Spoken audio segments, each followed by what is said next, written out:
the past between them now.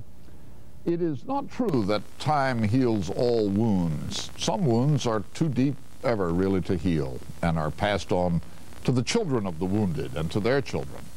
Pain can be inherited. And guilt, can it be inherited too? David Culhane has the story of a meeting made wrenchingly difficult by the ghosts those who came together could not leave behind.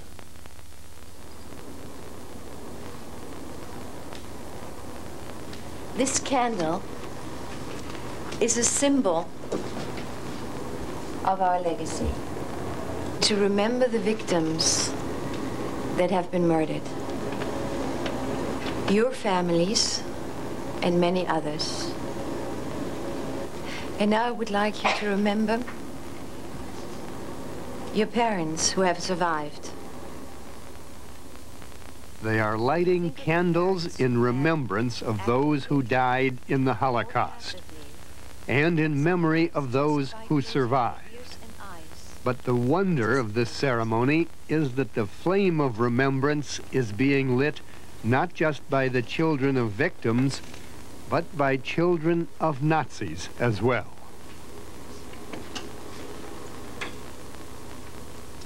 We're going to be opening old wounds, wounds that are deep in all of us. There will be pain, misunderstandings, but hopefully also a feeling of joy. Because none of us have asked to be born into this legacy, but it's here. It is a legacy of pain that they share. And now, 50 years after World War II, these children of absolute enemies have agreed to meet together. And what the image that we had in mind was to explore our connectedness, our common legacy. We were supposed to be enemies, and so our task is to discover each other as human beings. That has been forbidden to both of us. These two women had a vision of such a meeting and worked for more than a year to bring it about. Mona Weissmark is a lecturer and researcher in psychology at Harvard and the University of Connecticut. Well, my mother is a survivor of Auschwitz, and my father is from Germany, and he was in Dachau and various other camps. And they're both the only survivors. Ilona Kufal is a businesswoman and an actress living in Cambridge, Massachusetts. And she is the daughter of a Nazi. Okay, my father was an officer in the Weapon SS. He was quite young at the time, but he was an officer. When the two women met, they found they shared the same images from the past.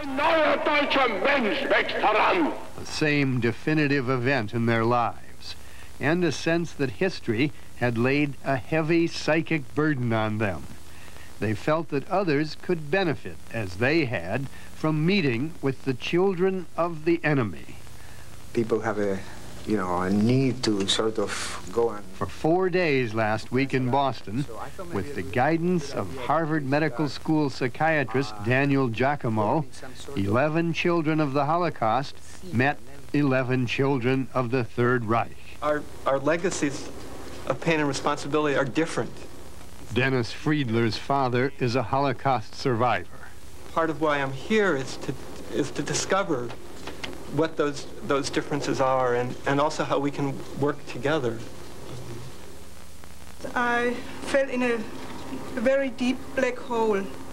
Helga Müller recalled the moment when she found out her father had been a Gestapo chief.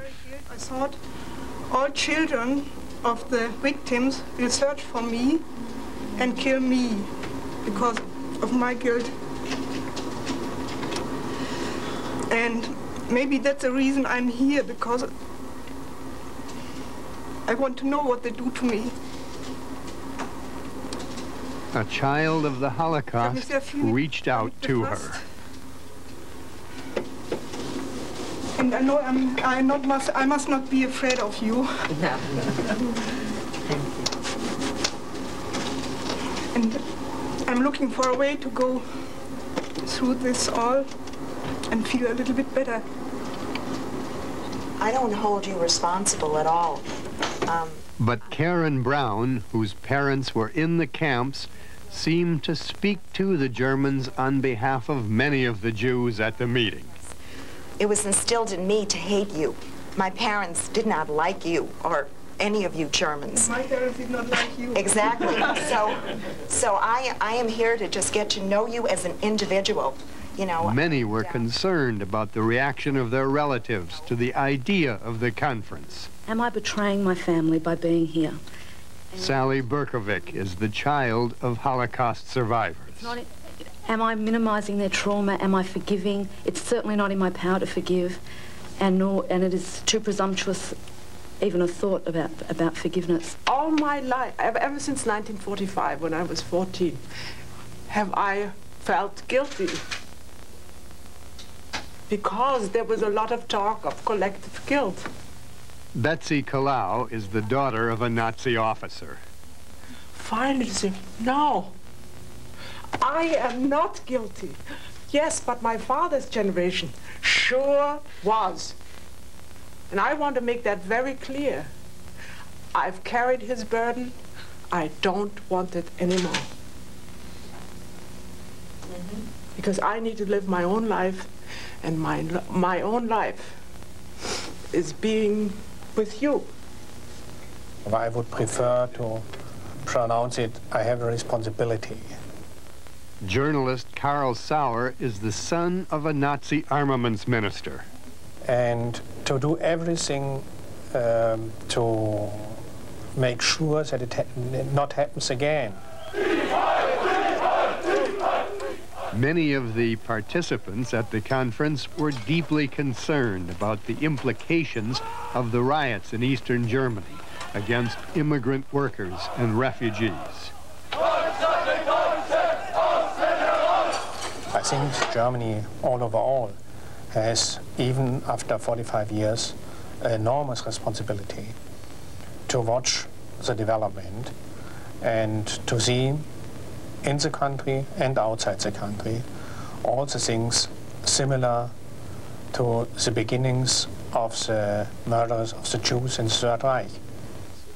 After 4 days of telling each other their personal and family histories and revealing their deepest emotions, they began to sense that they had accomplished something beneficial that could serve as a model for other polarized groups.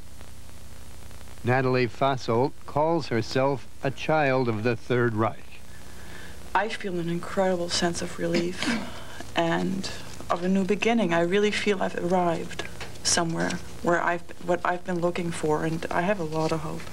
And I know that this is, you know, cynicism will come back, and fear will come back, and despair will come back, but the process has started. Rachel Seidel. Her parents are Holocaust survivors. I think we were able to grieve together because we all have a lot to grieve over. And to do that together is very powerful. These people do not think they can change history, but somehow they think they can transform the memory of the past between them.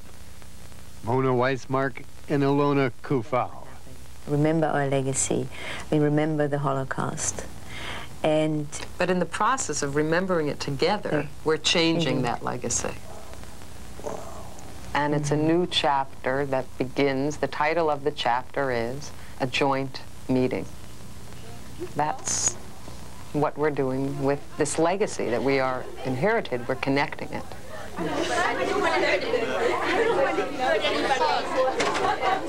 That from me, that you noticed. Oh, I noticed you.